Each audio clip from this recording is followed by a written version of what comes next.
আসসালামু আলাইকুম। ঈদের অগ্রিম শুভেচ্ছা জানিয়ে আজকে আবারও একটি নতুন পর্ব নিয়ে চলে এসেছি। আজকের রেসিপিটি হলো মটন কালা ভুনা। এখানে আমি 500 গ্রাম পরিমাণ গরুর মাংস নিয়েছি। আপনারা চাইলে এখানে খাসির মাংসও ইউজ করতে পারেন। মাংসটি ম্যারিনেট করার জন্য এখানে 2 টেবিল চামচ আদা রসুন বাটা, লবণ, লঙ্কা গুঁড়ো ও হলুদের গুঁড়ো দিয়ে দিলাম বেরেস্তা করে রাখা পেঁয়াজ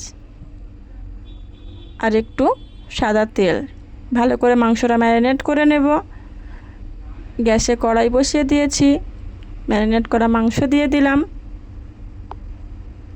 এখানে মাংসটিকে ভালো করে নেড়েছে একটু রান্না করে নিতে হবে, যতক্ষণ না মাংস থেকে পানি ছেড়ে যায়।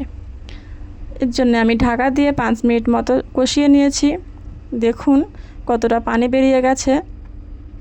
এখানে আমি আপনাদের দেখানোর সুবিধার্থে কড়াইতে রান্না করছিলাম। এখনই আমি মাংসটি সিদ্ধ করার জন্য প্রেসার কুকারে ট্রান্সফার করে নেব। দেখুন সব মাংস আমি প্রেসার কুকারে নিয়ে নিচ্ছি।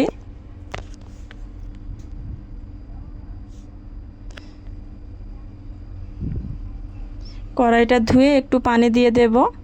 এখানে একটা ছোট্ট টিপস, মাংসটা ঠিক যতটুকু পরিমাণ থাকবে পানিটা আমাকে ঠিক সেই পরিমাণে দিতে হবে। দেখুন ওর থেকে উপরে আমি পানি দেব না, শুধু কষানোর জন্যেই পানিটা দিচ্ছি, সিদ্ধ করার জন্যে। 3-4টে সিটি দিয়ে নেব। ততক্ষণ আমি স্পেশাল মশলাটা দেখিয়ে দিই। এখানে 2টো বড় এলাচ নিয়েছি, 4টে ছোটো এলাচ, জিরে, ধনে, 1 চামচ মৌরি, গোলমরিচ, লবঙ্গ ও কয়েকটি ডালচিনি। প্যানে আমি মশলাগুলো দিয়ে দেব। ভালো করে নেড়ে চেড়ে মশলাটা একটু ভেজে নেব। মশলা থেকে একটা সুন্দর গন্ধ উঠবে, সেই সময় মশলাটাকে নামিয়ে নেব। নামিয়ে ঠান্ডা করে নেব। ঠান্ডা করে আমি মিক্সিতে পিষে নেব। ততক্ষণে আমি আবারও কড়া বসিয়ে দিয়ে দিলাম সরিষার তেল।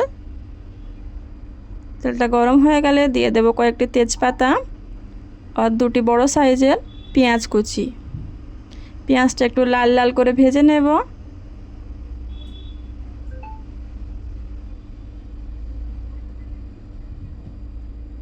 এই পর্যায়ে আমি প্রায় 80% মতো কুক করে নিয়েছি। সেই মাংসটা আমি এখানে অ্যাড করে দেব। দেখুন আমি কিন্তু শুধু মাংসগুলোই অ্যাড করছি, গ্রেভিটা অ্যাড করছি না, এটা আমি পরে বলবো আপনাদের।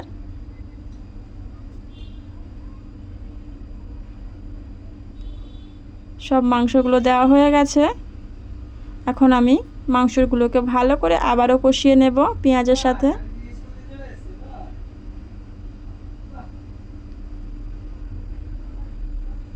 ভালো করে কষিয়ে নিয়েছি। কষানোর মাঝে যখন দেখব পানি শুকিয়ে গেছে, তখন আমি সেই স্পেশাল মশলাটা দিয়ে দেব কালা ভুনায়।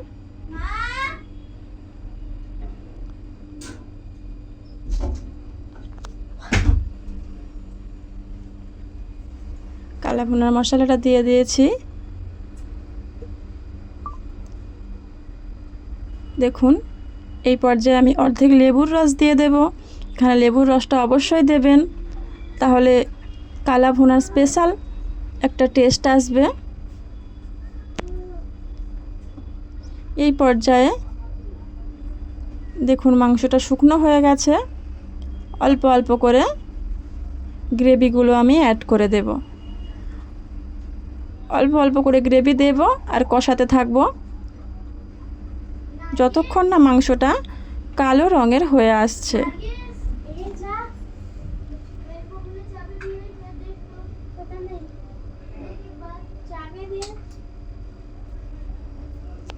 দেখুন মাংসটা আমার কত সুন্দর কালার চলে এসছে।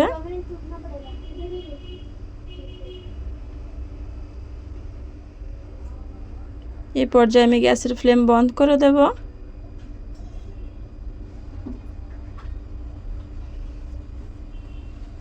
মাংসটা আমি সার্ভ করে নিচ্ছি। দেখুন কালারটা কত সুন্দর হয়েছে। এখানে আমি নর্মাল রুটির সঙ্গে তরকারিটা সার্ভ করে নিচ্ছি। আপনারা চাইলে এখানে ফ্রাইড রাইস বা নর্মাল ভাতের সঙ্গেও খেতে পারেন। ভিডিওটি ভালো লাগলে লাইক, শেয়ার, কমেন্ট করবেন। ধন্যবাদ।